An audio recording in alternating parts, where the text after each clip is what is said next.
where are people supposed to meet and fall in love? Other than online dating, which is like anything in digital, it's winner take most, if not all.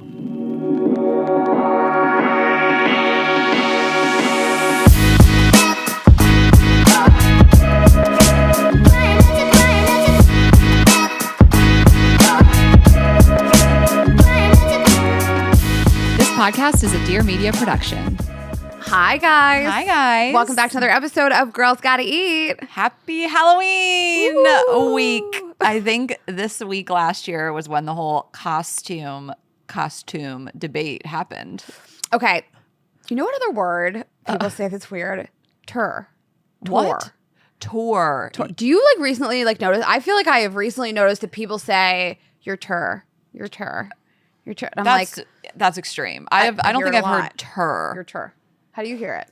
I don't think I've heard someone say tour. It's just sometimes turd. I'm Brianna, don't make it a thing. Don't your tour. Who said that? Name them. You know what else I've heard a couple people say weird is instead of collab, collab. Collab is insane to Sometimes me. you say collab. Fuck no. Absolutely. You've never heard me say collab. It's Rob that does it. Rob does it. Jeremy does it. I hear it all the time. Collab is that's crazy. Like a collab, like you're co-parenting a lab or something, or you joint own a lab. But collaboration. Just say the whole word and then you shorten it. It's not like collaboration. Yeah. Do you find yourself saying collaboration? Get out of here. Okay, but when you think about it, is your no, stop it. I'm an apologist for that. No, because laboration's not a word. It's not a co-thing. It's a co-thing. It's not like co-parenting. It's not collab. No, elaborate is not a word. Like you're sharing a lab? No. Anyway, happy Halloween week, you guys. If you came to our shows this weekend, thank you, Portland and Philly. We had so much fun. We love to see how you guys dress up. It's just amazing. Yes. So we're going to talk about our partners, and then we will reveal what we dressed up as, which I'm sure you already saw it somewhere. But if you don't, we're gonna tell you what we did. Maybe it can inspire you to. We still have a few days left before actual Halloween. Before real Halloween. All right. Thanks to BioOptimizers. Get 10% off at checkout at BioOptimizers.com/girlsgottaeat with code GGE and Hand and Stone. Enjoy free aromatherapy with your introductory facial at handandstone.com with code GGE or in the spa. Yes, and thanks to Built, get points by paying rent at joinbuilt.com/GGE and Zbiotics. Go to zbiotics.com/GGE to get 15% off your first order when you use GGE at checkout. Okay, so Halloween. Oh, what we dressed up as. I was like, yeah, it's Halloween. So we did couples costumes. Just one. Yeah. Well, but the second one was music related, so it's couple. Right. It's on theme. On theme, yeah. So we started the tour in Portland, and I've always wanted to do this. I know it's just it's been done, but Britney Spears, Oops, I Did It Again. I've always wanted to wear just that red all leather latex outfit. Yeah, I love it. It's such an iconic look, and I've wanted to do it for so many years. And something else always comes up, and so something else always comes up. I did that. I got the wig. I got the jumpsuit and all of it. The microphone is the best part of doing a Britney. It is doing funny that, to have a microphone on your head and be holding a microphone. Yeah. Does she do both? No, but I did both. Okay. I had to be on stage with a microphone and a headset. Right. Okay. A headset, like you're in a call center. And then I was Cher, the original Cher, and we'll post pictures. I really searched far and wide for the perfect jumpsuit that really was the silver look that Cher wore, and did the long black wig. And I mean, I had one outfit that I was like, this just isn't good enough. And so I was on Etsy and everywhere else trying to find something that really sparkled and really gave Cher. It was the same cut, the crisscross over the titties. So I did Cher, and then I was like, you know what I'm going to do for Philly is another Cher. So when you told me you were going to do 2 Chers. 2 Chers. First of all, I thought about doing Sunny. I did, but I didn't think I could wear that mustache on stage the whole time. I like the look. I love that 1970s, just bell-bottom pants with a vest. But I didn't think I could wear a mustache. A mustache for the whole. That would have been funny. I would have started to itch. Yeah, but I like the look. I thought about it. Yeah, and then Cher Horowitz from Clueless, Cher number 2. So we did Cher and Dion from Clueless, which I was Cher from Clueless a couple years ago, basically because I just found this outfit on Revolve that looked like the yellow plaid, but it wasn't the official. So I actually did it right this year with the actual outfit, more of like the skirt with the vest. And I think this is one of those things people misremember, like her white backpack. People just think it was like a little baby white leather backpack, but it was furry. So, or feathery, whatever. So I had to buy like a white baby backpack from Amazon and then buy like feathers. I like put a like tube top around it.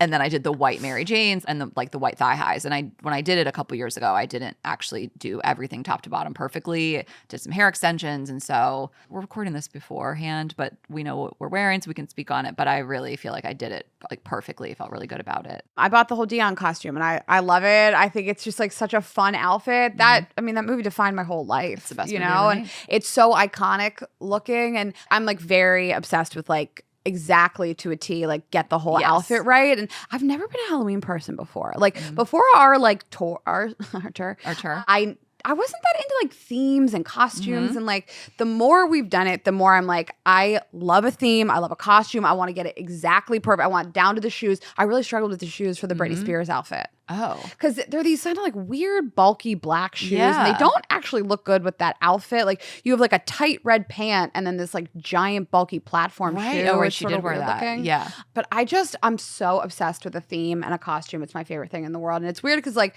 in my younger years, I just didn't care. Like you couldn't find me at a Halloween party. I didn't want to do it. I've always been a slut for Halloween. Everybody else I has. fucking love it. But we, at this point, we hope we had a great time. I'm sure we had a great time with you guys. I did Share Squared and Raina did Brittany and Dion. And thank you guys for coming out. We'll talk more about it next time after the post show. So hope you guys have a great Halloween. We have a new product launch for Vibes Only. October is a big month for us. Yes. Vibes Only. So 2 weeks ago, we launched the Poppy, which we'll talk to you about later. But do you want to intro the new toy? Okay, so this is the Becca 3-in-1. This may be one of the most high-tech toy we have. So when we say 3-in-1, we really mean it. So it gives the original Ashley wand in terms of like color, shape, size, but it's so much different. So you do have your vibrating wand head on one side, use that like a standard vibrator. You can pick your speed and your intensity, your pattern, and you can just vibrate this on your erogenous areas like you would normally. But then the other end, it is insertable. So you can put this inside of your vagina, your butt if you want, whatever you want to do with it. It has an insertable end, but then it also moves and does this beckoning motion. So that's why it's called the Becca. So you hear a lot of people talk about how to hit your G-spot and how you kind of go in and like do this kind of come hither finger motion. So that's what it's going to do for you. So when you penetrate yourself with this and turn that part on, again, there are 3 different controls for the 3 different parts of the toy. It's going to really give you pleasure like you've never experienced before. I mean, this is a toy really unlike any other. Yeah, it took us about a year to conceptualize it. And one of the things that really inspired us is our bestseller, the Raina, is a dual-ended vibrator. It does 2 different things, and it's great for solo play and partner play. So when we thought about the Becca, we thought, okay, how can we take something like the wand that people love and they love for partner play and make it even better? And we've made this double-ended vibrator. And it's just so many uses in one toy. And I think you can put on a great show for your partner with this. If you're like, I've never squirted before and I want to try to do that come hither motion is really what's going to do it for you. Yeah, and I mean, I have it on right now, all 3. I have the wand going, I have the other vibrating end going, the insertable end, and I have the beckoning motion going. And it's still not loud. Like this isn't going to be just you got some lawnmower in the bedroom, which I love, and it's not going to, of course, make your hand vibrate and be distracting, but it really is incredible if you have never really had that internal orgasm. I mean, a lot of people just have clitoral orgasms. That's what they're used to. And you can do this and have an incredible full body. I mean, we love the like really like sizable head. We have our squishy silicone. Like if you haven't used a vibrator that has like this amount of surface area, like it's really gonna feel so incredible on your body. But then you have the other end to do the penetrative and get that internal orgasm as well. And like Raina said, like if you've never squirted before, I mean, this is going to get you on that journey. If it's possible for you, this is what's going to do it. Yeah. And again, you can use our toys anally as well if you're into that. If you're a male, grab this and come hither in your butt but we are so excited about it. Yes. So truly a one-of-a-kind toy. It is a great addition to your collection. And as always, it pairs to our Vibes Only app. All of our toys do. Bluetooth connect to the app. There's a remote control for free in there. There's a long-distance controller. Your partner can control it. And we have erotic audio in there as well. If you really want to spice up your masturbation sessions, maybe have like a cowboy talk dirty to you or your boss or your ex. There's all kinds of fun things in the Vibes Only app. Yeah. So we have that. We also have the Poppy, which we released 2 weeks ago. The really unique special thing about that is that there's a finger grip handle on that, so you'll never lose grip of your toy, and it's great for partner play and solo as well. It shapes to your hand really well. It's a palm-sized vibrator, which I'm obsessed with. It's my favorite thing for travel. And last but not least, our newest suck and blow gel flavor of the season, our maybe bestseller of all time. Hands it's down. an oral enhancer for all body parts, sugar cookie. Yes. Unbelievable flavor. It's vanilla. It's just so delicious and warm for the holidays. So if you're new around here, you suck a dick or eat pussy with it. You just put a little bit on it and just eat it right up like it's a sugar cookie. It's got this really delightful, like vanilla, sugary taste, but it's not going to be too sweet. It's not going to give you this aftertaste. It is sugar-free. It's gluten-free, in case that's something that matters to you. So we just love that to really spice up in the bedroom. And we brought that flavor back because it sold out so quickly. I mean, we could not keep it in stock last holiday season. So that is back. Yeah, and that's our little Vibes Only plug segment. I really am so excited for you guys to get the Becca. Like, it is high tech. It is made so quality incredibly well. The sizing, right now we had so many 3D molds. I think at one point we had like 6 different like 3D printed mold sizes to get it like absolutely perfect for you guys. So we hope you love it. Get the Poppy, get the suck and blow gel, all the things. We're rolling into holiday season, guys. This is the best gift for somebody. What's better than the gift of orgasms for either yourself, one of your girlfriends, your partner, all of it? Yes, at vibesonly.com. You can get all of that. So we have Scott Galloway on the show today. Prof G. For those of you who are longtime fans, as we know a lot of you are. And you'll see him in interviews a lot talking about the state of manhood today and what men are like in the world and what dating is like for men and how they're showing up in relationships. So we came across this article and we thought it'd be a fun thing to talk about before we welcome him to the show. Yeah, he might be like, guys, that has nothing to do with me. But we kind of thought it was like a nice tie-in. I mean, this went viral in September in a lot of different places, but it originally came from Date Psychology, and it was the most and least attractive male hobbies. So it said that they created a forced choice survey of 74 male hobbies. Women could choose if that hobby was unattractive for a man to do or attractive for a man to do. And then these are the results. You know me. I'm like, how many women were interviewed? I need to know the validity of this survey. So they surveyed some really funny buckets. So the most attractive hobbies to women and what men think are attractive to women, what is least attractive. And it made me think like how similar I am to some of these and how unattracted I am. And there's certain things that I find really attractive, but I would like never do them. For a man, but you would never do it? Like extreme sports, like snowboarding. Like I think that's hot, but like I'm not going to do that with you. Well, that's like, I only want a man with tattoos and I have no tattoos. You know, it's like, I need you to have that. I need you to work on cars. I'm not working on cars. But I'm not even going to go even skiing with you. Oh. Like, I think it's really sexy to have these like extreme outdoor hobbies, but like I don't even like being outdoors. Okay. So like, you probably don't have extreme outdoor hobbies unless it's your whole lifestyle. Yeah. In which case you want to be with somebody that's their lifestyle. In which case you cannot be with me because I don't do any of that stuff. Okay, so let's start with the 15 most attractive hobbies to women. And before we get into it, we just want to say we love a guy with hobbies and interests and passions. We find it super sexy when you have a lot going on. We'll probably talk about that more today with Scott. So we never want to like yuck someone's yum, but we just want to talk about these things in like a joking way and share our personal opinions on these hobbies. So you guys get that. First one out of the gate. And it's not athleticism. It's the opposite. It's reading. Reading. It's the thing that you can get the least hurt doing. Maybe get a paper cut.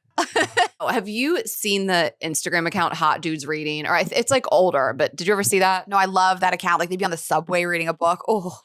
So at first, this surprised me as the very first hobby, but then I really thought about it. It's like, it shows that you're intelligent. Like no one reads recreationally that isn't intelligent enough. Like if you're reading, you're going places. Yeah, well, okay, but on Love is Blind, Steven said he was a Trump supporter and he called Monica a mutt. And then he was like, but I read a book. And she was like, oh my God. Yeah. So number 2, which I do really understand, is foreign languages. Well, to me, that says, that's education, that's intelligence, that's an appetite for the world. Mm-hmm. But even someone born in a different country, they're just bilingual by their upbringing. Women find it sexy. You know, knowing another language is really sexy. Listen, this was controversial to me, playing an instrument. Number 3, 95.4% of women said this was a sexy hobby, playing an instrument. Not if you're bad at it. It's not. Right. We've had some experiences. If you can rip it on a guitar, if you can pick a guitar up and just fucking send it, I guess. But it's just like, I think of a man picking up a guitar and like, it's like from the Barbie movie, like a quintessential thing is a man badly playing guitar. Yeah, that guy that I dated that would come to my apartment with his guitar and sing. And like, I couldn't make eye contact with him when he did it. Like, I guess it's sexy to see a man on stage. Yeah. That is doing like a good job. But like, I don't care. I don't care one way or the other. So what instrument, if you were to pick one? I think playing piano, because I can piano. just sit down. That's what it's piano is so, will come right now thinking about it. It's just so sexy. That's an activity we can do at home. You can't be playing guitar in the middle of my living room. The piano. And you know what I was reminded the other day, because I was at a concert and the artist did this, was remember he had his strap-on harmonica? The strap-onica? The strap-onica. Yeah. Yeah, that guy. The guy who used to bring his guitar sexy downstairs. Instrument. Yes. Oh, you know what? Drums. In your house? Well, not in the house. You have a drum set, but like you're like Travis Barker. I feel like a drum player is sexy. Okay, but if they're not like Travis Barker, you're just hammering away in the basement. Okay. It's a basement activity. I'm projecting. My fiance plays the drums. He does? He's allegedly. Oh, you've seen it. No, it's piano for me. Especially if you have long, sexy fingers. It's romantic. Yes. I feel like you're not like cosplaying. Like people really like, they act like they really think that they're doing something. Yeah. When they're, okay. We don't have to go through all these, but cooking is like the sexiest thing to me. Cooking is so much about like love and it's so sexy to me. And somebody's making something for you and then you get to eat it. It's like, you could participate in the hobby. Yeah. What am I going to watch you read a book across a room? Right. Yeah. The best thing about cooking is I don't have to cook. Like I sit there and drink wine. Yeah. Okay. It's sexy to me. Next is woodworking, which is open to interpretation. Like, are you building a table or are you like making figurines? I don't think they're whittling. I think they're woodworking. What do you interpret it as? I think it's building a fire. That's just putting wood in a fire. I think it's... That's not woodworking. That's building a fire. You chop the wood down. A wood chop, Raina. You think it's... I think, okay. Lumberjack. Final answer, it's make a table. Yeah, okay. But chopping wood is hot too. And way harder than you would think. Have you ever watched a man try to chop? It's not harder than I would think. It looks really hard to me. Yeah, like I think every guy thinks he can take an axe and split like a tree trunk in half, and you cannot. No, that looks literally so hard to me. Okay, all right. I just think they think it looks easy. No, you know that I'm like exclusively attracted to men that want to live in the wilderness. Yeah. So this is my vibe. Painting is so not, no. Okay, but what if they painted like a house? The way you're interpreting these. Like they just paint like a room or a house. Raina, they're like a task rabbit. Anybody can paint. This means like artistic painting. It gives me the ick. My ex used to paint. I used to color. Okay, well, we're not dating. You're not a man that I'm dating. My ex used to color, and it was so unattractive to me. Painting. The fact that you said painting a house. Okay. The next one is writing. Writing what? Like journaling or calligraphy. Emails. Oh my God. There's been a debate going on between me and my fiance. We've been battling back and forth on who's a faster typer. Like typing. He is like almost doubly as fast as me. Wait, He's such a fast typer. How do you know? We did a speed test. He's at like 105 words a minute. That's insane. He's such a fast typer. Now I want to do a speed test with you. Typing should be on here. Well, there's some other... Okay, so should we just run through? I mean, gardening, swimming. What is that even swimming? If you are not Michael Phelps, I don't want to watch you swim. A man doing the breaststroke. I don't care if you can swim. It's not a requirement if you can't swim, that's fine. Like if you would drown in the ocean, I don't care. Who cares? We go on a boat, you stay on the boat. Right. Okay, photography. I like that. My fiance does that. I think it's really hot. A man with a camera. I really like that they have a concept of like attacked, actually. Okay, sorry. I like when they understand photography. Okay, we can move on. Okay, the next one, very controversial. Astronomy. What about that is attractive? Tell me now, do you mean this all you can do is recognize the Big and Little Dipper, or you're like into astronomy? Like you have a telescope. I'm surprised this didn't say astrology. 'Cause so many girls would be like, if he knew what a Gemini is. Astronomy, no, guys are like weirdly into it. Like my brother's into it. But like they know more than the average constellations. Like if that's a hobby of yours, like what are you doing? I don't know. Let's move on. Hiking.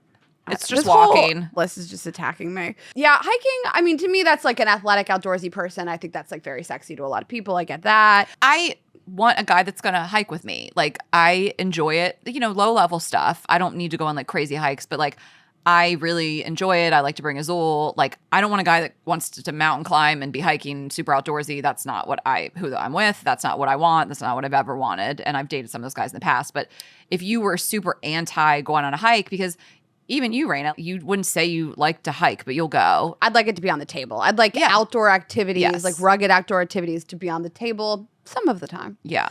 This next one is unreal. Archery. I mean, I guess at its core, it is really masculine. Like you can hit a target. Yeah. It's a little violent. Like we can do that together. You can stand behind me and like do archery with me. Yeah. I don't know that I'm attracted to a guy who you're like, what are your hobbies? And they're like, archery. Where? Bitch, where? Where are you archering? In the yard? Like, where are we doing this? Okay. How do you feel about spearfishing? We'll get back to it. Fishing is not on my list. I want to get back to hunting actually in a second. Blacksmithing. Is this the 1800s? What do you mean blacksmithing? What does that actually mean? Can we pull over? What does that mean? He's making swords. I'm on a date and I'm like, what are you into? And they're like, blacksmithing. I just like to make swords. Do we just go back in time and then traveling? I can't believe traveling came in at number 50. Traveling came after archery. And blacksmithing. And swimming. That's what you guys... Woodworking. I want to know where the people live that were submitting these, because traveling is number one for me.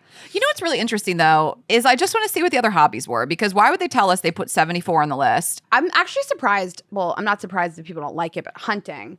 Like, I wonder where women rank that. Anything where you, like, kill innocent animals, I'm assuming that's on there, and it is a lot of people's hobbies.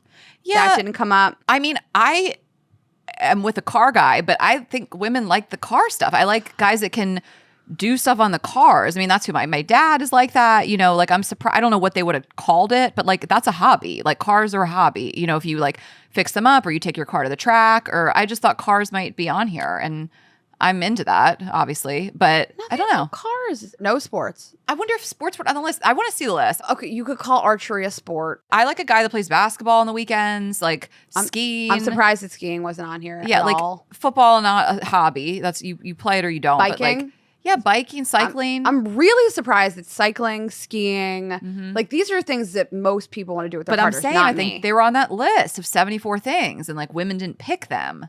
So interesting. It's so weird. And then. So then we can move on to the top hobbies men think women like, but they just use the same list we did. They're just in a different order. I'm surprised that like these aren't really things that you do together as much. Yeah. You're not going to woodwork with somebody. I guess you could garden. Photography you're not doing with somebody. So basically then it was top hobbies men think women like. Of course, it's playing an instrument, number one. Yeah, so their number one is playing an instrument. Their number two is swimming. Their number three is traveling. Then it goes hiking, cooking, foreign languages, then reading. They're way off. Then painting, writing, woodworking, photography, gardening, archery, blacksmithing, and astronomy. Actually, they correctly identified the bottom three for me, which is archery, blacksmith, and astronomy. Do not care. Blacksmithing is second to last on both lists, but it's funny that women like astronomy more than men think they do. It's funny to me that men are like, out of all these, women are going to love playing an instrument. Because that is so, if you said to me like, what are the sexiest things a man can do? Yeah. It wouldn't even occur to me. I actually prefer that you don't. Unless you're John Legend, I would like you to not play an instrument in front of me. Yes. Okay, did you see the least attractive? If not, I want to read them to you. I'd love to surprise you with these. No, I've seen. You've seen? I've seen these, but yeah, I haven't like committed it to memory. Okay, I want to just run them by you. I didn't even know they did this. The least attractive hobbies to women. So the things that men do that we give us the ick, no part in. basically. Okay. Number one, comic books. Fuck no. Number two, cosplay. What is cosplay? Dressing up as stuff and like Like going to in like the park? Comic-Con. Like in the park, like Recreationally or what's that called where they like get dressed up in the park and they like do battles? LARPing. Yeah, LARPing. Is that like Dungeons and Dragons? Okay. Debating. Debate? Is that a hobby? That's an Olympic sport. Drinking. MTG. What is MTG? Oh, magic. Okay. Magic, anime, makeup, crypto, I can't believe makeup was cigars, clubbing, marijuana, Funko. Yes, my ex was into Funko, those little like Funko things. And then next one I love the most, arguing online. The fact that was a hobby on the list. Who made this list? Porn, gambling, manosphere. What's manosphere? Websites, blogs, and online forums promoting masculinity, misogyny, and opposition to feminism. I mean, I feel like you Andrew and I Tate. could have like written this list. A lot of this is some antisocial behavior. I need to know all the other ones on Vices. the list. I'm surprised that makeup was on here at all. Well, maybe, I mean, I'm trying to like have like an open-minded response no, to like this. if you're, some people they would like turn themselves into like a leopard or something. Do you think that's the hobby? Face makeup, face painting. Or drag. If you're into drag, that's a hobby. That's true. Well, they should have just written drag. Okay. Debating is the funniest thing. I've Arguing ever seen. online. Yes. Arguing online. Oh, but then at the end, they did do attractiveness of male athletic hobbies. Oh. So these are the hobbies, the sports that we kind of talked about and how attractive women find them. So I'll read them top to bottom. So the number one is swimming. Crazy. The thing that women are the most attracted to. Swimming, then it's hiking, then it's canoeing. No, it's not. I never saw a man in a canoe and thought, I can't wait to suck that dick. Then it's rock climbing. No. What women did they just do this in Denver? And then it's skiing. And then it's surfing, which is hot. Then it's scuba. Scuba. A man in a scuba. A man in a Scuba bodysuit. ranked higher than bodybuilding. Yeah.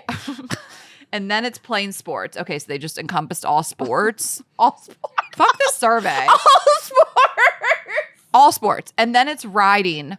It doesn't specify. Wait. Horses, I assume. It's horses because bicycles is the other thing. Then it's fencing. Then it's bicycles. Then it's bodybuilding. Then it's running. Then it's skateboarding. Then yoga. Then boxing, MMA, and then golf. Do you know how sexy I think boxing way is? up. Yeah. I guess it's dangerous. So women are like, I don't necessarily want to date a boxer because of like it's so dangerous. I like it as a hobby. Like I like a guy that, because I used to take boxing classes and stuff. Like, Yeah. no, I don't want someone that's like doing that In the professionally ring. and getting the shit kicked out It's of them certainly and hotter get- than fencing. Fencing. You see a guy with that beekeeper mask on and you're like, I want that. the beekeeper. That is crazy. Riding a horse. I don't find, well, I guess if you're a cowboy, but if you're not a cowboy, if you're just a guy, yeah. if your name's just Justin and you're on a Right. horse. I know.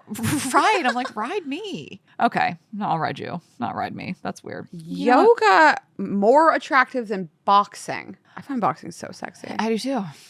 All right. There it is, you guys.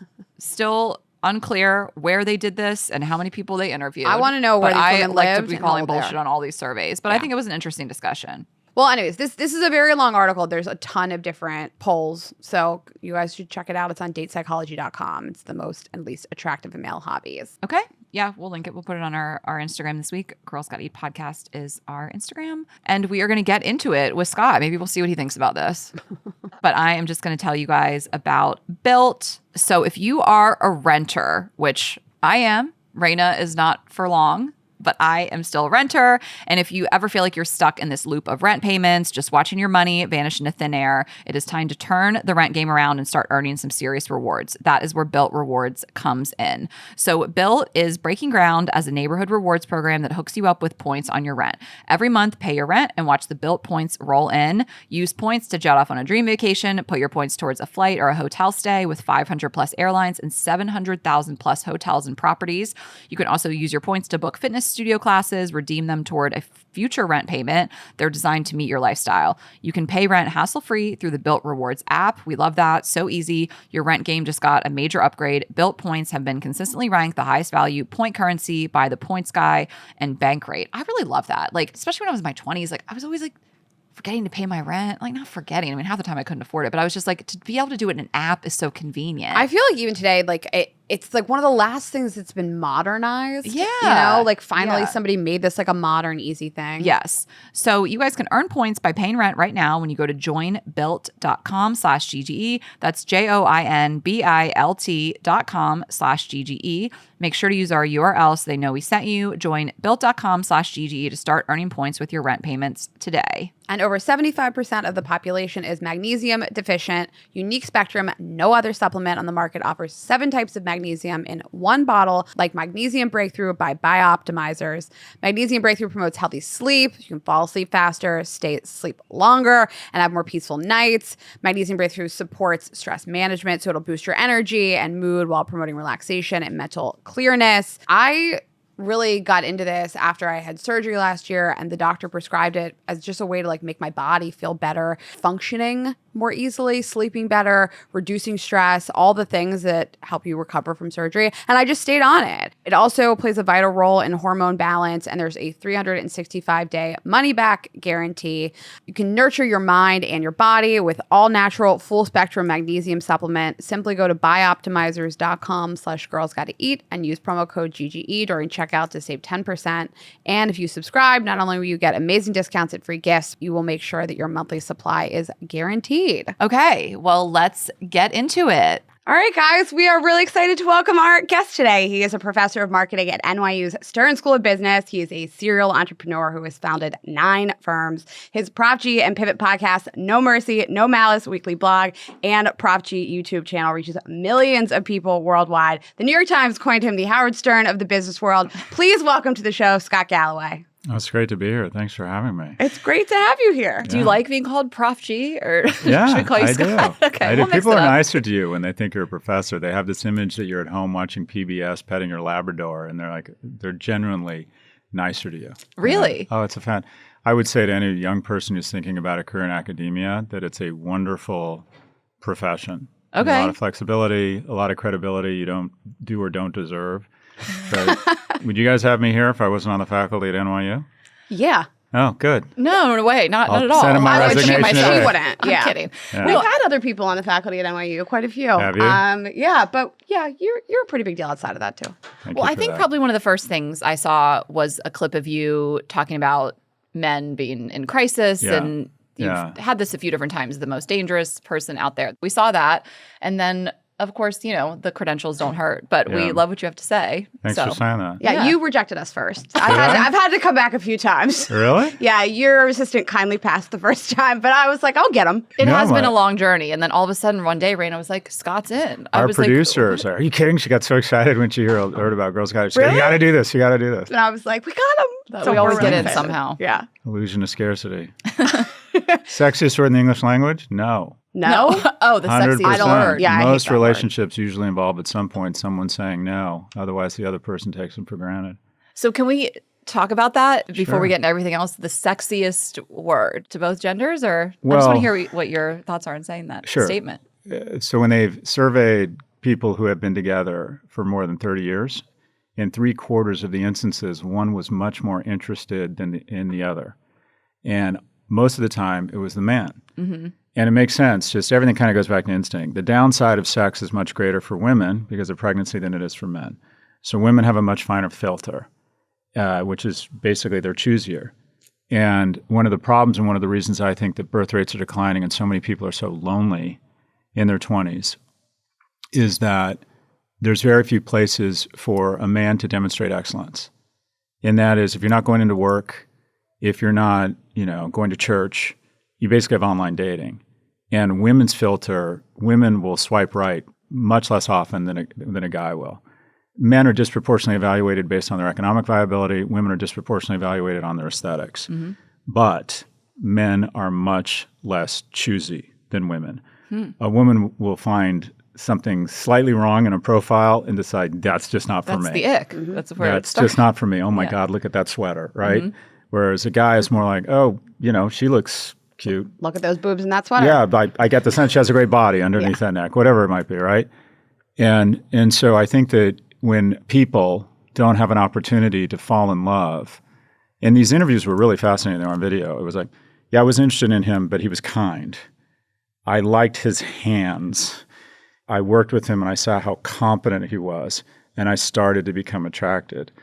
So the problem I see, or one of the big problems, is where do men or generally people have an opportunity to fall in love? Where do young people meet? And 2 out of 3 relationships, as of COVID, I don't know if it's come down, are in dating apps. And effectively, dating apps have sort of been mostly bad for almost all women and amazing for the top decile of men. Because, and again, I'm not going to talk about the way the world should be. I'm going to talk about the way the world is. The top 10% of men on dating apps, if mating was an economy, it'd be more unequal than income inequality in Venezuela. And that is the top 10% of men on dating apps in terms of attractiveness get 80+% of the activity. The scariest stat I ever saw was 50 men on Tinder, 50 women on Tinder. 46 of the women will show all of their attention to just 4 men, the same 4 guys. And so it leaves 46 men fighting for the attention of just the 4 women that would even consider them. And so where do young people fall in love? And specifically, where do men have an opportunity to demonstrate excellence when we're in a very two-dimensional environment where women are just snap judged on their aesthetics and guys get a snap judgment on, quite frankly, their how many resources they signal, both in terms of their education, where they're working, et cetera. So I worry that we, in a digital economy, it's harder and harder for young people to connect and fall in love. And the result, or one of the results, is that 2 in 3 women under the age of 30 is in a relationship. Only 1 in 3 men under the age of 30 is in a relationship. You think, well, that's mathematically impossible. No, it's not, because women are dating older and older because they want an emotionally and economically viable man. So what's a wrap?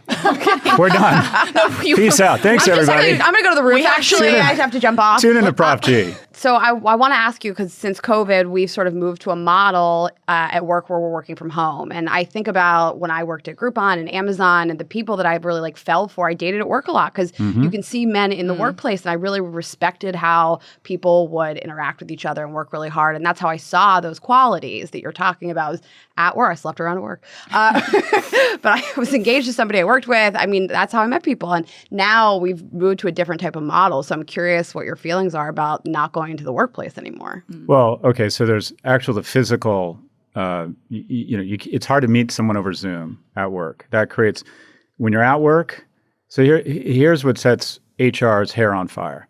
1 out of 3 relationships traditionally have begun at work. Right. And 99% of those relationships are consensual.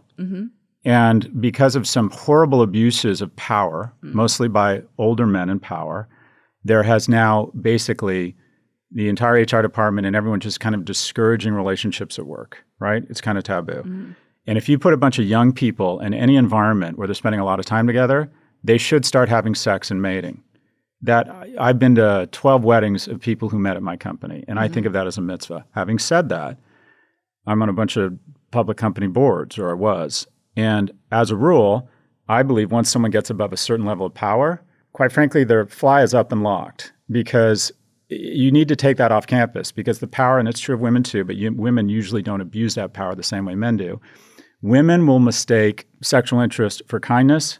Men mistake kindness for sexual interest. Wow. So I'm a powerful man, and all these young women seem really interested in me.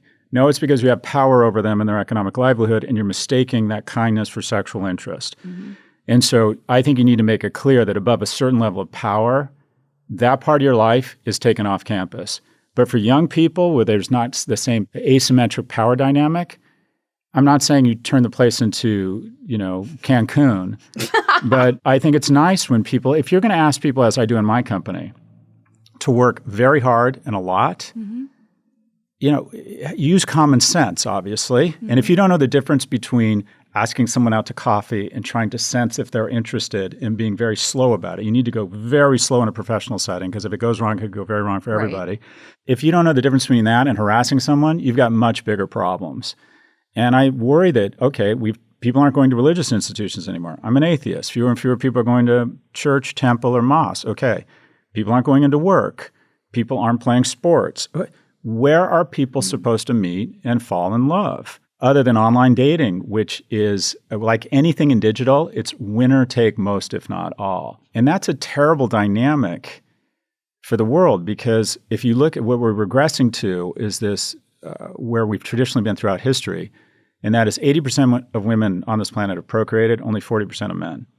And we're turning into this environment where a small number of men, again, are getting all the disproportionate opportunity, which lets them engage in something I affectionately call Porsche polygamy, where the top 10% of men can get a date every night. And quite frankly, that doesn't motivate them to behave well. Yes. Right? And it doesn't encourage long-term relationships. So for the top 10% of men, it's amazing. The average man in terms of attractiveness in online dating has to swipe right 200 times to get one match, one coffee. And if he sets up 5 coffees, 4 will ghost him. 4 will have second thoughts and say, I'm not going. So a guy of average attractiveness on a dating app has to swipe right 1,000 times to get one coffee. So he gets validation that he has been rejected by the community, and he kind of can start a downward spiral of a lack of self-esteem. So I worry, when I think about I was just on the podcast with CEO of Airbnb, I'm like, you need something where people, when they're on the road, can flip a switch and it groups people together in the Airbnb community. I think we need more ways, parks, whatever it is, athletic leagues, nonprofits, national service, such that young people can get together and fall in love. 60% of 30-year-olds used to have at least one child in the house. Now it's 27%. Mm-hmm. Wow. And there's a lot of factors going into that, including that young people don't have as much money. Mm-hmm. Every economic policy in the U.S. is to get me rich and get you less rich. Yeah. A transfer of wealth from your generation to mine.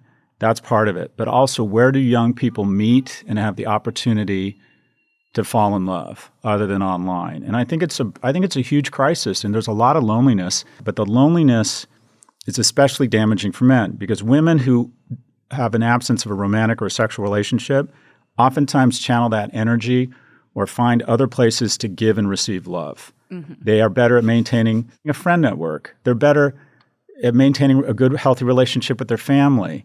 They oftentimes pour that additional energy into their career or to school.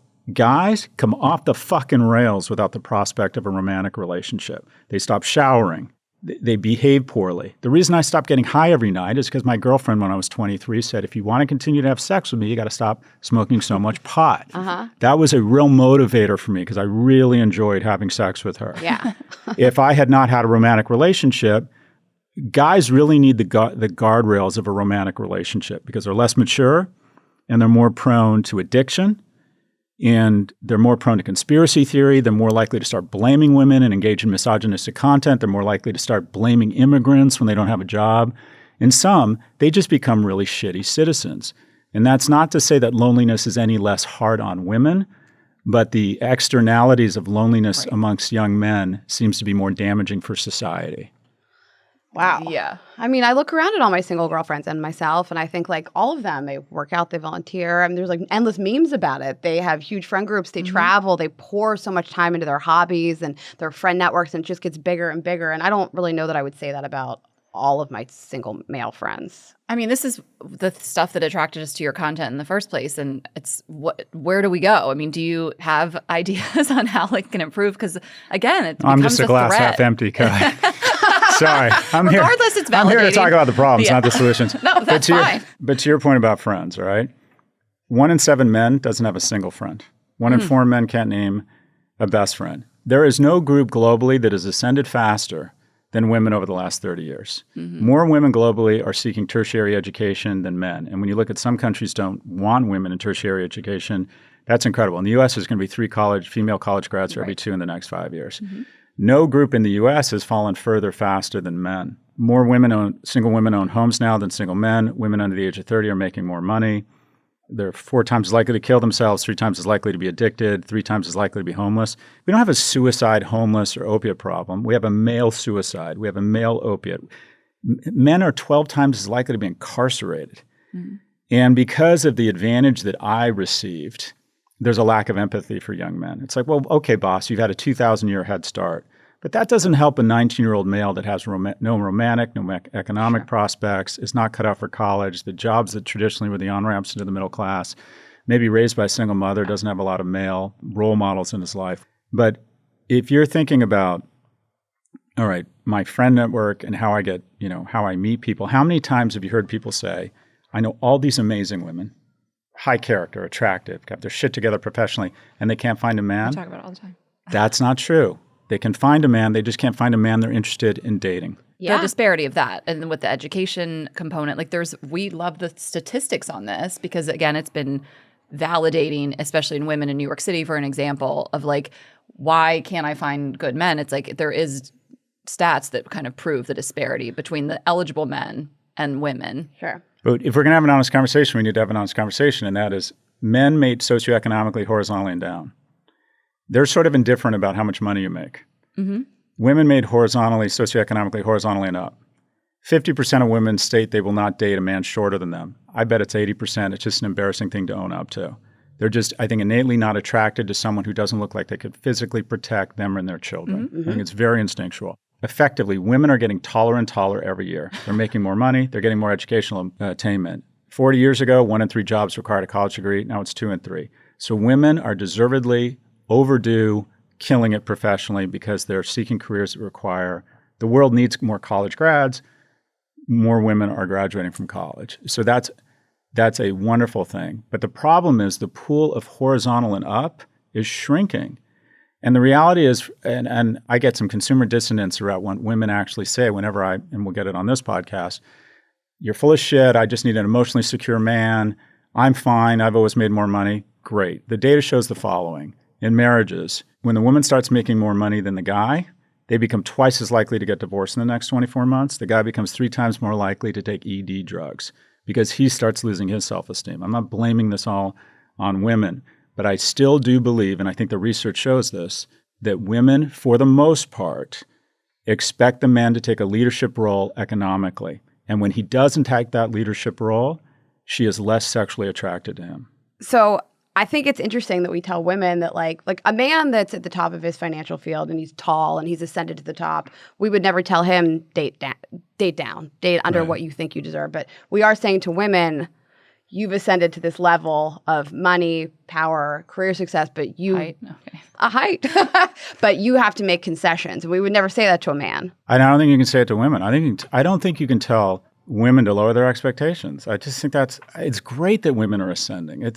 We should do nothing to get in the way of that. That's a collective victory for all of us, right? Loosely speaking, when I advise young people on mating, what I advise men is the following. Give me your phone, unlock it. I'm going to find 10 to 15 hours of just bullshit in your phone. Between TikTok, Twitter, Coinbase, Robinhood, you're not investing, you're gambling, porn. We're going to take 15 hours and we're going to reallocate it across 3 places. 1, you're going to start working out 3 to 4 times a week. I believe that the male bone structure and muscle structure poured over by this amazing substance called testosterone is an amazing thing. Mm-hmm. And I think every man under the age of 30 should be able to walk into any room and know that if anyone threatens him or his family, he could kill and eat them. I think that is what young men should aspire to. And I think strength is important. The guys who break up fights in bars are big, strong guys. You get strong, you're going to feel better about yourself. You're going to be kinder. You're going to be more generous. You're going to be less prone to mental illness. And by the way, I think we should celebrate strength in women. I do CrossFit. There's a big female component, and we celebrate their big-ass thighs and their big-ass ass and how fucking powerful they are. And I think that's nice because the fitness industrial complex was basically telling women to be rail thin and then go to get their breasts enhanced. That's not healthy. Second thing, you're going to go out and you're going to start making some money. If you have a smartphone, you can make money in this economy. I don't care if it's being a TaskRabbit, an Uber. You want to make a lot of money, get a taste for the flesh of money and start making a little bit of money. Mm-hmm. And it gets you excited about money. And it gets you seeing that having money and spending it is just awesome. And you need to have, you need to be able to present to anyone, your parents, potential romantic partner, yourself, a plan. I'm doing this. I'm a Lyft driver. I'm saving a little bit of money. I'm thinking about going to junior college, getting into trade school, whatever it needs to be. Even if you don't stick to it, every guy's got to have a plan. And then the third thing is you need to be out of your house at least 14 hours a day. You have to get out. Nothing wonderful is ever going to happen to you on a screen with an algorithm. Mm-hmm. You have to be out of the house, and you have to put yourself ideally once a day, but at least 2 or 3 times a week in the company of strangers building something beyond yourself. Nonprofit, church, sports league, whatever it might be, soup kitchen, work. You have to get out and you have to start meeting people. And what I tell young men is you porn will always be a distant second to your porn. Get out and try and have sex and meet people. There's nothing wrong with that. And establishing those skills around approaching someone and expressing romantic interest while making them feel safe is a skill every man needs to learn by the time they're an adult.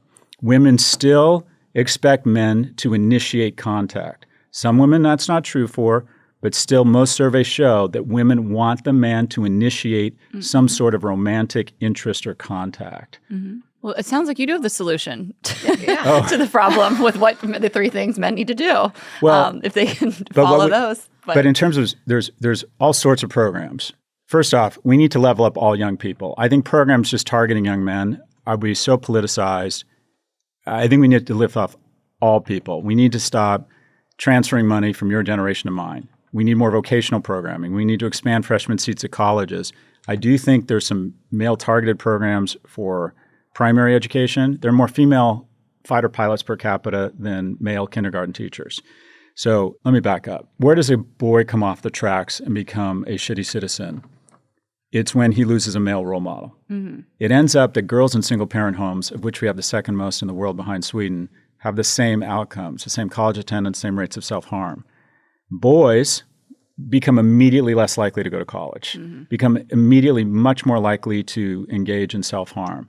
Research shows is that while boys are physically stronger, women are emotionally and mentally much stronger than boys. And so I think we need programs that put more men into a boy's life.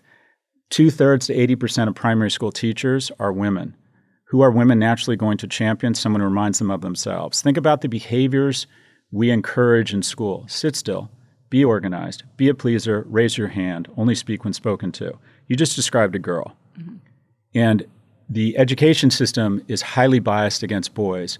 Boys are twice as likely to be suspended on a behavior-adjusted basis for the exact same behavior as a girl. A black boy is 5 times as likely to be suspended for the exact same infraction as a girl. So you have an education system that primary school has an absence of men and is biased against boys. And once a boy is suspended 2 or 3 times, it means there's no chance he's going to college. So more men in primary education, more vocational seats, national service, more first-year seats, and a fiscal and tax policies that level up young people and young families such that young people, one, can get together, men have more opportunities to be economically viable. Who wants more economically and emotionally viable men? Women.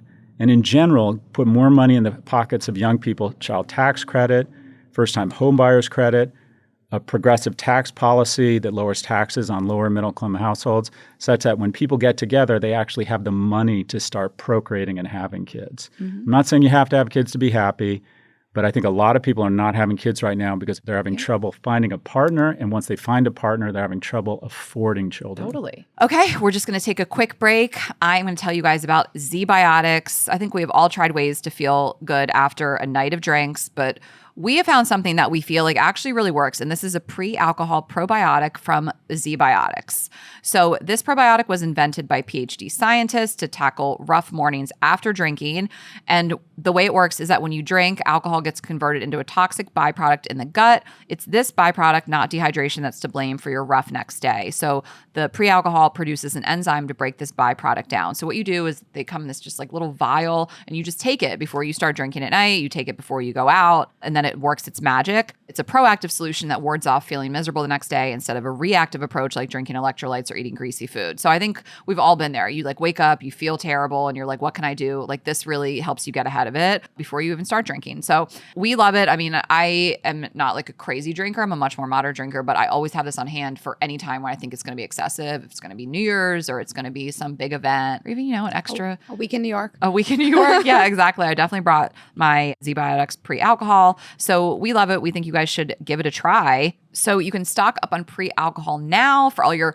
fall celebrations, going into holidays, whatever you have going on, Halloween, and you can enhance your mornings with Zbiotics. Go to zbiotics.com/GGE to get 15% off your first order when you use GGE at checkout. Zbiotics is backed with 100% money-back guarantee. So if you're unsatisfied for any reason, they'll refund your money. No questions asked. Remember to head to zbiotics.com/GGE and use the code GGE at checkout for 15% off. Thank you, Zbiotics, for sponsoring this episode episode and our good times. Yes, and you guys know that we've been partnering with Hand & Stone, and I have been using them for massages and facials, and I've been really into skincare recently, and I'm just loving what they have to offer. And building a consistent skincare routine with the same esthetician is like having a personalized skincare coach. They get to know your skin intimately, they track its progress and tailor treatments to address your evolving needs. The personalized approach accelerates results and helps you achieve your long-term skincare goals more effectively. I mean, I love the esthetician there. She was super knowledgeable. I talked to her about what we were going to do the first time, the second, and the third, and how she's going to switch up the different procedures she does and products she uses just depending on the season or what we did last time. And it's just nice to know that like the same person is doing this over and over again. And they make it super, super easy to access it. It's convenient. There's over 600 locations across the US and Canada, so you can prioritize self-care, and there's easy scheduling and flexible membership plans. You can book online as well as in the spa. And they really just focus on world-class facial services, holistic wellness, really, really personalized skincare. You guys will love it. Check it out. Enjoy free aromatherapy, a $10 value with your introductory facial. Use the code GGE at checkout on handandstone.com or in spa before December 31st, 2024. We wanted to circle back a little bit to, again, what women find most attractive in men. And we have watched some of your content on this, but also as you're talking, I'm thinking of certain things that we think and we hear our female friends say on men that have friends. That's a turn on, or 100%. hobbies, so you are talking about like the lack of them having friends and the lack of them getting out of the house. And it's so interesting because we're like, these are things that actually women value, but we also wanted to hear kind of the main things that women look for in men. So the research shows, and then I'll put the question back to you and ask you, because everyone's different. That's the beautiful thing about human sexuality is people are drawn to different things, different body types, different smells, whatever it might be. But generally the research shows that women are attracted to men for the top 3 reasons. I'll start in reverse order. Number 3 is kindness.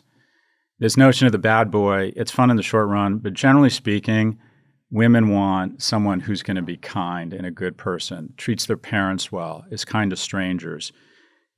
I've read in surveys, very few things turn a woman off more than on a date when the dude is rude to the service staff. Kindness, number 3. Number 2, intellect. And that is, if you're smart and make good decisions for the tribe and for the family, we and the family and the kids are more likely to survive if I have a partner who makes good decisions. And by the way, the fastest way to communicate intellect is humor. This is my impression of a woman around a funny guy. I'm laughing, I'm naked. I've always said... Clip it. Scott, if I had $1 for every time. Anyways, I think humor... I was very tall, very skinny, with bad acne. It wasn't a good look in high school. And I figured out really fast that if I ever wanted to go to the prom, I had to develop this innate skill. I had to make people laugh, right? That's so true. And that kind of saved me. Anyways, it sort of saved me. And then number 1, though, the number 1 thing is, do you signal resources? And it's not even do you have money at the time, although that's a great way to signal resources, a fat home and a nice car. But also, do you have your act together such that it just seems like you're going to have resources in the future? You have a plan.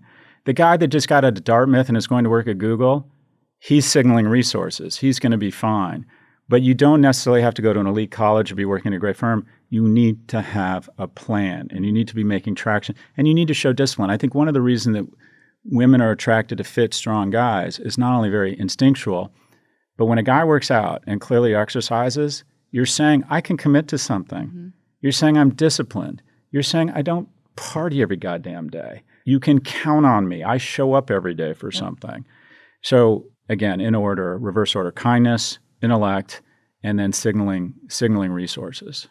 Where did I get that wrong? Where do you guys find that you're attracted to? You're not wrong, and I love that you threw in the humor because that's important to me, to us. But again, we do correlate that with intelligence too. So I really like that you say it doesn't mean you have all this money now, but women know if a guy does what he says he's going to do and is intentional and seems like someone that's always going to land on his feet or figure it out and has a plan.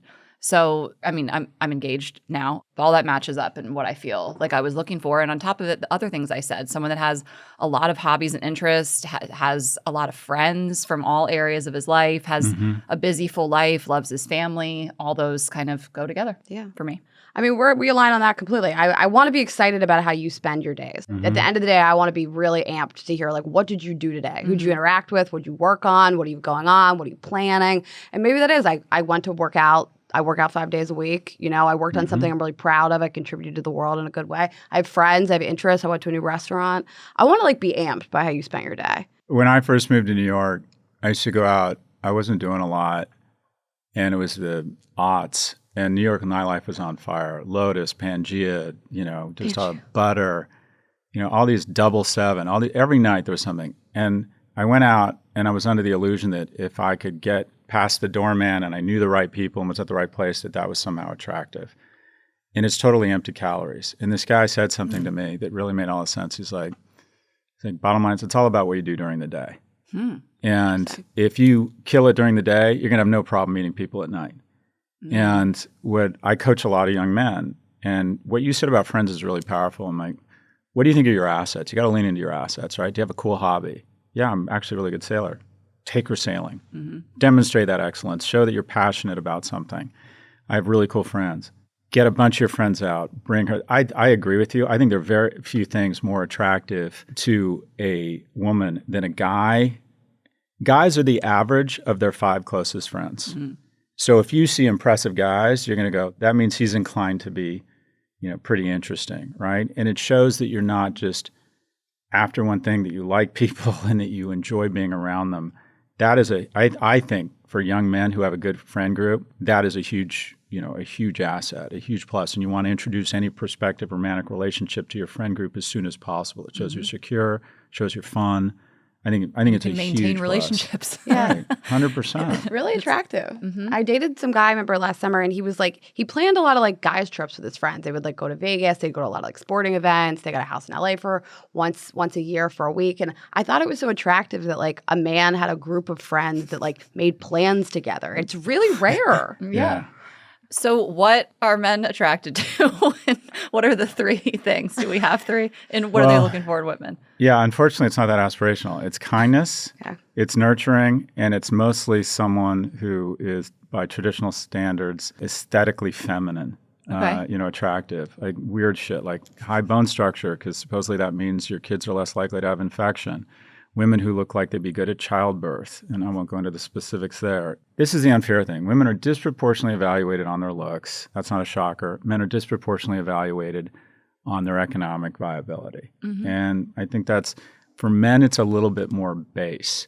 Only 1 in 4 men say economic viability is important to them. It's 3 in 4 women. And I bet it's even more skewed than that if you really get down to it. So what do you feel about men? You know, you go on dating apps and men say, I want a woman who's ambitious, it takes care of herself, and is financially secure and makes a bunch of money. And do men actually want that? Or do they say they want that? And when faced with that, they actually aren't that attractive to it. And there's a huge spectrum of men. I've met plenty of people that are really proud of their female partners. But do men seek that out and then they find it and they're like, oh, I don't want that?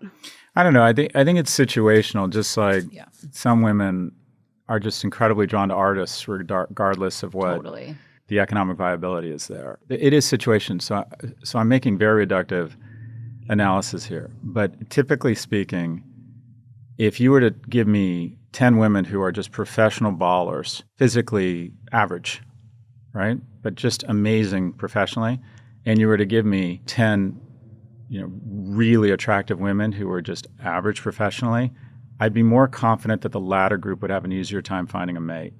I think men are just drawn. Again, I'm not talking about the way the world should be. I'm talking about the way it is. Women, New York is sort of the tip of the spear for where dating goes, unfortunately, in an unchecked market where we don't get more people together and let them fall in love. And that is New York City is optimized for 2 groups, hot young women and rich guys. And for everyone else, it's a soul-crushing experience.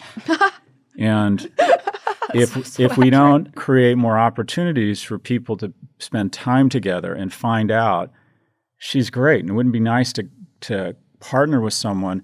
What Vice President Walz said in that debate that it didn't get any play, but I thought was the most interesting thing he said, his advice was to surround yourself with smart women and listen to them. And guys who are young and smart will realize early on that having a partner who's a real partner, not only emotionally, not only physically, but economically, is an enormous advantage. And you're going to live a nicer life, because the thing that causes divorce, 70% of divorce filings are filed by women. And usually people think it's about infidelity or lack of shared values. It usually reverse engineers to financial stress. Because if you have financial stress, it injects that stress into every relationship, your relationship with your kids, your relationship with your partner. And I tell young men, a good place to start, and I recognize this sounds sexist, is that you are going to take economic responsibility for your household. Okay. But sometimes that means getting out of the way and being more supportive of your partner who happens to be better at this money thing than you. That is part of being economically responsible. When my partner, when we first had our kid, she was working at Goldman. I was trying to figure out my professional life. She was killing it. She was on the way up, making a lot of money. So I took more of a logistical role in the baby's life. I saw that as taking economic responsibility for my household. She's killing it. It's going to be awesome if we have the money to have a secure, loving household. She's killing it right now. I'm going to do everything I can to be supportive. What is really pathetic is you meet men who expect their wives to be barefoot and pregnant, and they aren't very good at what they do.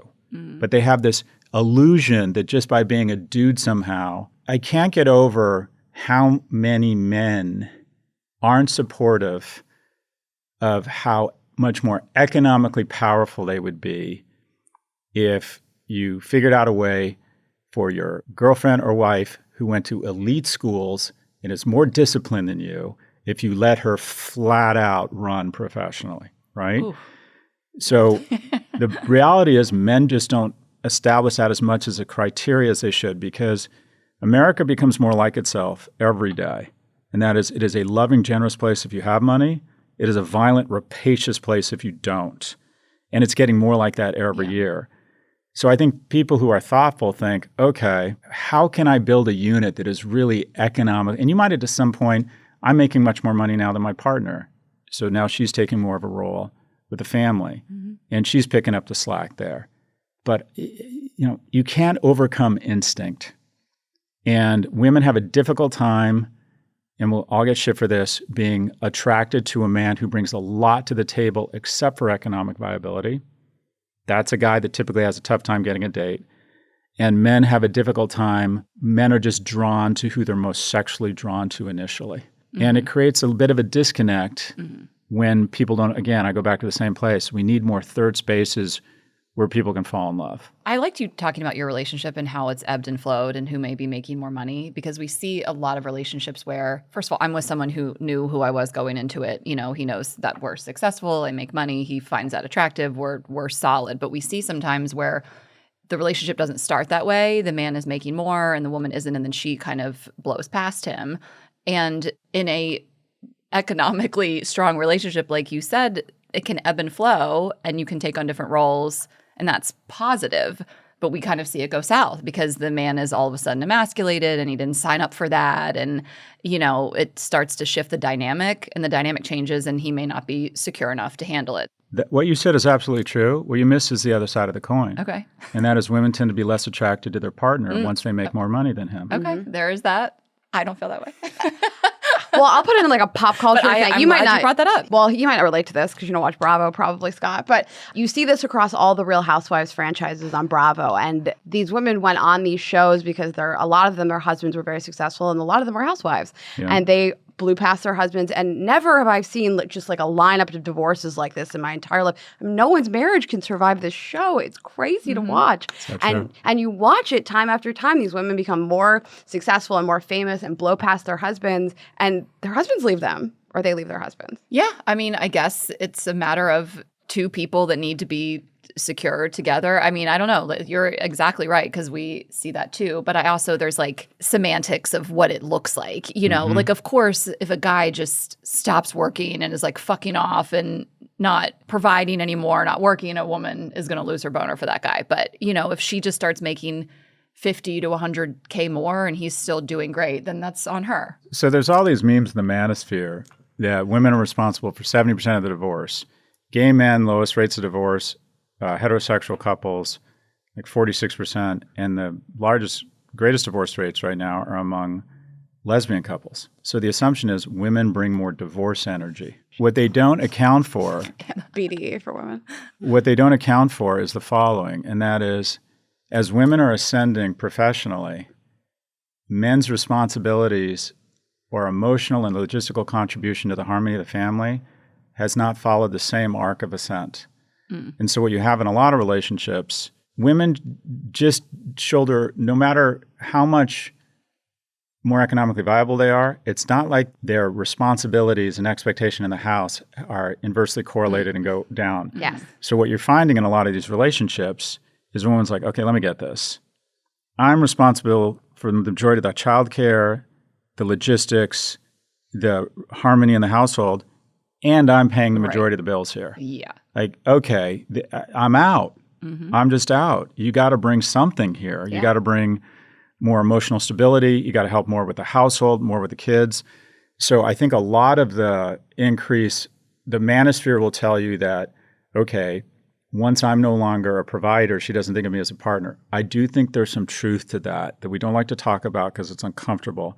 But at the same time, we also got to recognize as women take on more economic responsibility in the household, the man's ascent around managing some of the other things in the relationship, is that keeping pace with her economic ascent? You got to bring something. Yeah. Otherwise, you're another child in the house, and I'd rather just be alone. That's what my wife calls me.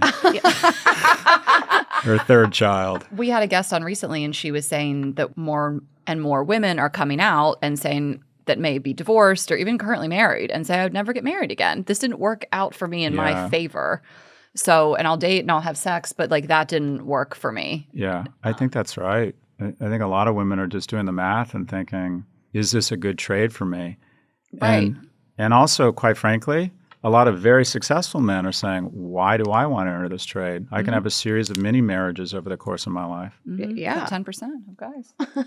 Just so we wanted to pivot a little bit and talk to you a little bit about business, just a little bit about us. I mean, we have this podcast and a touring business, and we have that side of it. But we also have a startup as well. We have a sexual wellness company that we started, and we've been doing really great since 2022. So we have a vested interest in the things that you might say. But in general, women starting a company that is in a stigmatized market like sex has we've run into a lot of, hurdles and restrictions, and when it comes to investments and things like that. So we just wanted to talk a little bit about that when it comes to female founders in emerging markets or stigmatized spaces, and when it comes to investors, and see if you have thoughts. So I've raised a lot of money for my companies. I'm an entrepreneur through the 90s, 2000s. I've raised a lot of money. And it never dawned on me that all of the capital was going to straight white males. I mean, literally all of it.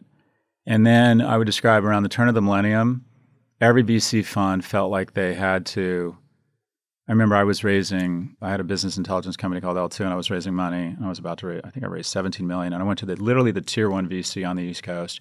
Final meeting, all the partners as a practice have to meet everybody. And my two partners, both women, we walked in, and all 26 partners have to hear the pitch, and they all have to unanimously decide on the investment.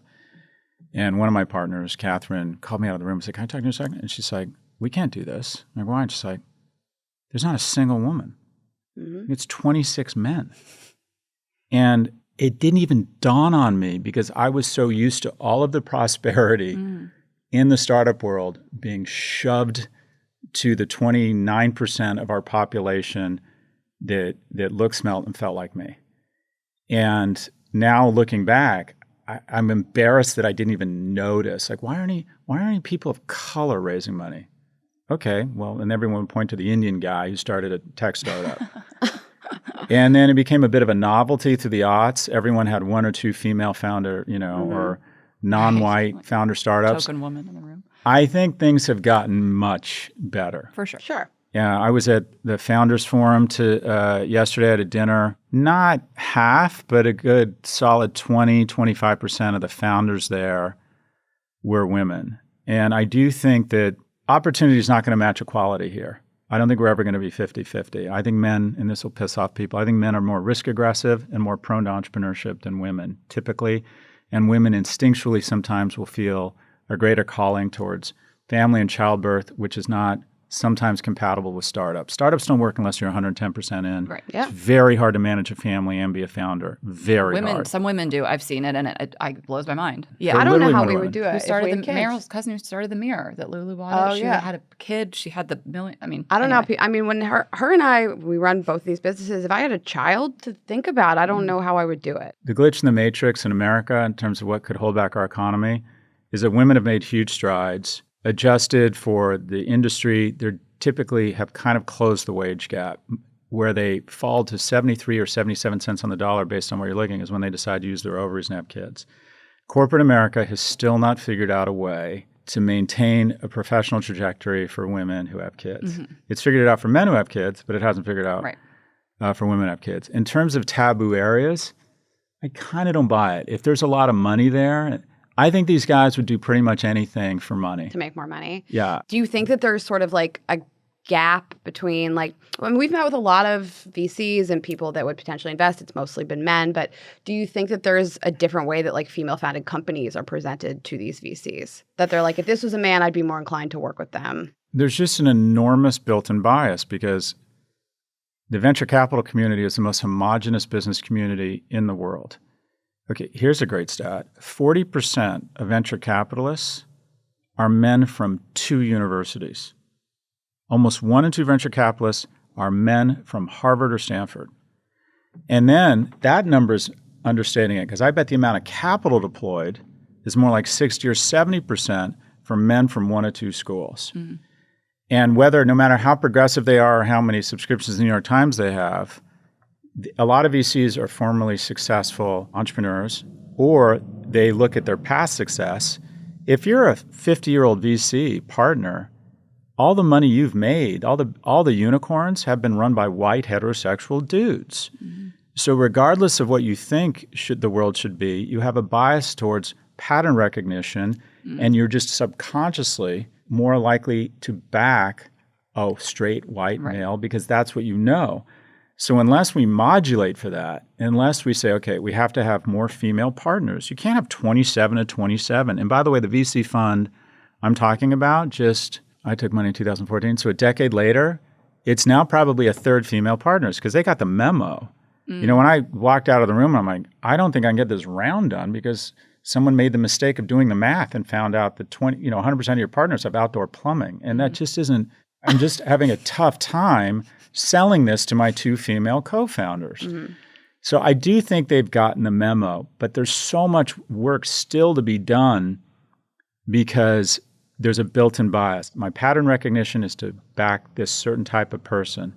And that certain type of person, whether I want to admit it to myself based on past success, is a white male heterosexual. Now, what will change that is I sat next last night to a woman of color who started this healthcare startup that just raised money at a $6 billion valuation. Wow. Nothing sells success like success. And as soon as we start having more and more huge outcomes run by female or non-white founders, nothing sells like greed, right? I just spoke at this conference in Germany, like, how come the German startup economy can't go going? I'm like, it's really easy. You get a couple $10 billion plus IPO unicorns, capital's going to flow in. Mm-hmm. We still need that big win. I mean, there's, the biggest win so far, when I think about the iconic female in tech, it's Sheryl Sandberg, but she was still the number 2. Mm-hmm. I mean, there's some people, Rent the Runway, Away Luggage. There's some female founders. Sarah Blakely. There's some. But what we need to really get money flowing into that is we need some big wins. But we also just need to modulate and call people out. And this is across, someone called out Nike's board and said, okay, why is the board all white when all of your endorsed athletes and your consumers are non-white? Anyway, I think you still face more obstacles than people like me. I think it's gotten dramatically better over the last 10 years. That's good. That's encouraging. Yeah. Yeah. And we obviously encourage women to start businesses. And it's done nothing besides encourage me to be much more on top of our game, Mm-hmm. you know? Yeah.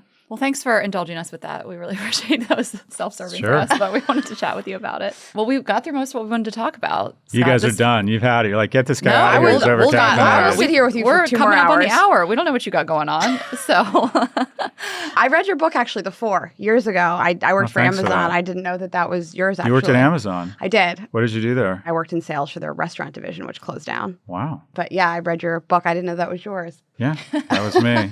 By the way, it's being turned into an original scripted series. It took me 7 years to get it done. That's amazing. Congratulations. Yeah, Wow. I'm super excited. oh wow, that's awesome. Super excited. Congrats. We can't So I'm wait going to for it. move to LA, buy a Porsche, and get a cocaine habit. I'm going to try and lean into all of Perfect. this. We do all Yeah. that. We can help Yeah. you. Yeah. Yeah. I'm a little out on cocaine, but I could get back Yeah. in. I don't have Are a you going to bring Porsche. your wife, or are you going to like find a younger one? You're going to trade Oh it? no, I'm gonna go much hotter, much younger, and then end up in a hotel and hang myself. I just really want to go out with a certain amount of panache. That's the full LA experience. Yeah, Yeah. you really did it. Yeah. Yeah. Notice I'm wearing a hat that says Beverly Hills Hotel. Yeah, I'm a we cliche. have those We have hats. the merch. I'm a Yeah. cliche of a guy who's finally got a deal in Hollywood. Literally. We actually signed our podcast deal Yes. at the Beverly Hills Hotel. Oh, we bought the hats. Yes, we Yeah. ordered that $80 salad. I bought the merch. I'm like, it's a big day for us, you know. But this was incredible. We really appreciate you making the time. Do you want Thank to you. tell people where they can find you? It's harder not to find me. To resist is futile. I'm like AOL in the 90s. You stick your hand into a cereal box and you're going to pull out something of mine. Okay. I have 5 different podcasts: Pivot, Prop G, Raging Moderates. I do a newsletter that goes to 500,000 people every Friday called No Mercy, No Malice. I write books. So yeah, I'm a total content whore. Okay. Well, you guys know where to find us, girlsgottaeat.com for tour tickets. You can follow us at Girls Gotta Eat Podcast on Instagram and TikTok. I'm Ash Hess. Raina is Raina.Greenberg.